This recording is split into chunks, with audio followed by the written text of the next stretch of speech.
দর্শক, আজ আমি এসেছি কুড়িগ্রাম জেলার ফুলবাড়ী উপজেলার মধ্য পানিমাছকুটি গ্রামে। গতকাল শুক্রবার সকাল 10:30টায় ঠিক এই গাছটির নিচে একটি মর্মান্তিক দুর্ঘটনা ঘটে। এই গ্রামেরই আব্দুল খালেকের ছেলে নাহিদ ইসলাম অষ্টম শ্রেণীতে পড়াশোনা করতেন। ঠিক 10টা 10:30টার দিকেই তিনি আমার কাছে যে জাম গাছটি দেখতে পাচ্ছেন, এই জাম গাছ থেকেই জাম পাড়ার জন্য উঠেছিলেন।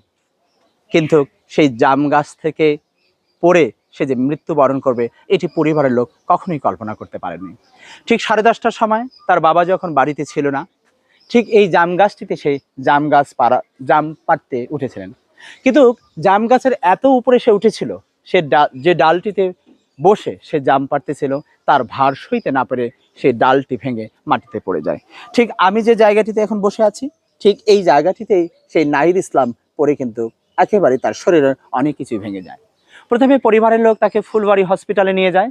সেখানে কর্তব্যরত চিকিৎসক তাকে একটু চিকিৎসা দেওয়ার পর তাকে রংপুরে নিয়ে যেতে বলে, এবং রংপুরে নিয়ে যাওয়ার 7 মাথার কাছাকাছি নাহিদ ইসলাম